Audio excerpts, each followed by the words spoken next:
Hey, toy fans and toy makers and kids of all ages, which includes adult kids. Today we're going to be talking a bit about nostalgia and how nostalgia, when correctly tapped into, can increase product sales, and specifically product sales to the adult collector. I'm not going to go into too much of the brain activity about how nostalgia works, but it does hit very specific dopamine centers of the brain, essentially releasing happiness when we are pleasantly remembering our childhood. Obviously, not every childhood memory is going to be wonderful, but when you can recreate product that triggers good moments in childhood, it can drive product sales. All right, I have a very interesting example, simply because I was out shopping this week and I saw something interesting on shelf. That was Bespin Luke. And I'm not talking about this Bespin Luke. This is a highly detailed, highly articulated, large-scale Bespin Luke action figure. Specifically, what I found interesting at market was, well, the packaging for Bespin Luke. There was this Bespin Luke on a vintage card back. It is a 6-inch figure for the 40th anniversary of The Empire Strikes Back, arguably my personal favorite movie of all time. Awesome retro card. And then there's this Bespin Luke on a retro Empire Strikes Back card. Same packaging, but a completely different scale and a completely different style of figure. It is a retro figure, in this case exclusive to Walmart.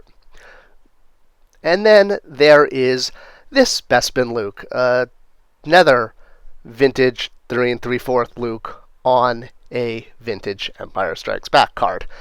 Yes, that is 3 Lukes on the exact same card, the last one being a repaint of this Luke on a Bespin Empire Strikes Back card that was released a few years ago, which is just a re-release of this Bespin Luke Empire Strikes Back action figure from over 10 years ago, which was a 3 3/4 Luke, also on a Bespin Empire Strikes Back card, which is all an homage to this Bespin Luke on a Empire Strikes Back card, which came out in the early 1980s. Wow, so 3 different action figures on shelf right now in the same vintage packaging. Here's the packaging with the figure removed. So this exact package is currently on shelf with 3 completely different Luke action figures. 6-inch, 3 3/4, and retro. Yeah, sometimes nostalgia gives me a headache. There's so much of it going on. All right, so why is this? Why is this one vintage package being used for 3 different toys on sale at the same exact time? Especially when Bespin Luke has been packaged any number of ways throughout the years. In fact, Star Wars, like most toy lines, refreshes its packaging every year or so. And Bespin Luke, being one of the more popular versions of Luke, tends to get packaged in different lines each year. And, you see him showing up on all sorts of card backs.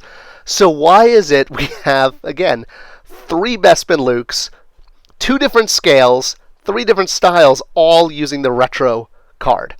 Well, retro cards are very trendy right now. It's not just Star Wars doing this. You'll also see Ghostbuster figures using retro cards. And in fact, Funko and Super 7 have had a lot of success with their Reaction line, doing both vintage toy lines and modern content product lines using vintage styling and vintage styling packaging. So where does this all come from? Why recreate packaging from 30 years ago? Hey, I'm guilty too. I did the Superpowers line at Mattel as kind of the finale of DCU Classics, and we offered kind of the final figures on retro Superpowers packaging, even offering Riddler in Spanish packaging because he was only released in Argentina. So why is it? What is the allure of 30-year-old packaging? Did they make packaging so much better 30 years ago that we can't come up with any better ideas now? Well, this is where nostalgia comes from. Things that are old-fashioned, that have been done in the past, that might not be, hot and new, are triggering those dopamine-powered memories, those memories of childhood and the way children see the world. And this is what's really important, is looking at the world through the eyes of a child.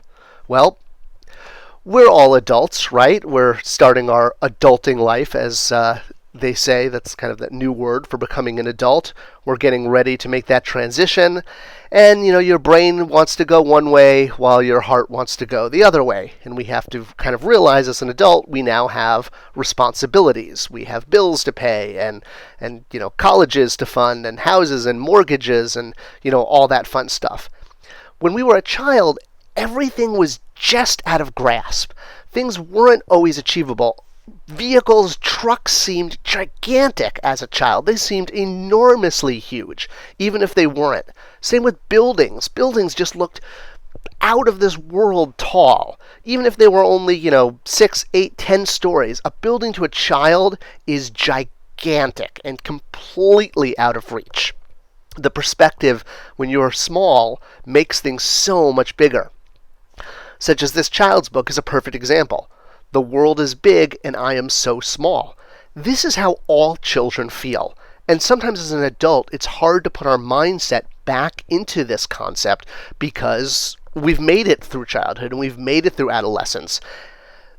This is a big reason why a lot of play therapists talk about getting on your knees to talk to a child so you can get eye level with them, as opposed to talking sort of, I wouldn't say down to them, but physically down to them because of your imposing height. When you bring yourself down to a child's height and talk directly into their eyes, it creates a connection that helps a child feel at ease because it's removing, if you will, the bigness from the adult. And this is what helps children feel comfortable and happy and have the ability to play when the world doesn't feel as big, when the world doesn't seem so imposing. And playtime and toys are a big part of that. All right, so now we're grown up. Now we have our own money, and essentially we could buy whatever we want. We're no longer depending on getting our toy product, if you will, from either birthdays or from allowance, which was a limiting factor. I talk about this in my Why Adult Collector video. You can see the tag at the top. But now that we're adults, we're empowered, we can buy whatever we want. So why are we choosing to buy toys that make us feel like we're going back in time to our childhood? Why are we preferring to have our childhood toys again?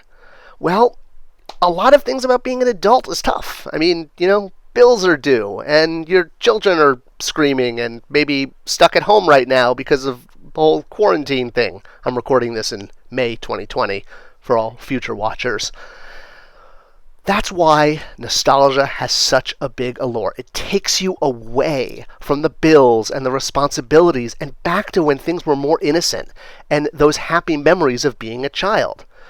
Which is why often a reproduction of a childhood toy might be more preferred than an updated version with better paint and better articulation. While it's the same character, the original version or a reproduction of that will take you back to your childhood. So, however you want to buy your Bespin Luke these days, if you want to get your Bespin Luke in, 6-inch Black Series, if you want to get the reproduction of the actual Bespin Luke from 1980, or you want to get a 3 3/4 highly articulated figure with photoreal paint, you can get all three on a vintage cardback right now. And that is really what it's all about. We're really all kids in adult clothing. We all want to go back to our childhood. It is a very deep-rooted psychological need. And toys and collecting toys is a huge trigger for that. It makes us happy. It makes us feel in control when there's an otherwise out-of-control world and so many responsibilities. And if you want to know more about this, I definitely encourage you to reach out on spectracreative.com. We strive to really understand the emotional connection between consumer and product, and we can help companies make better product by understanding this connection. If you like this video and you want to see more like it, comment below. Let me know what you like, what you don't like. I always try to read the comments and tailor my videos to them. Thanks for subscribing, and I'll see you around the internet.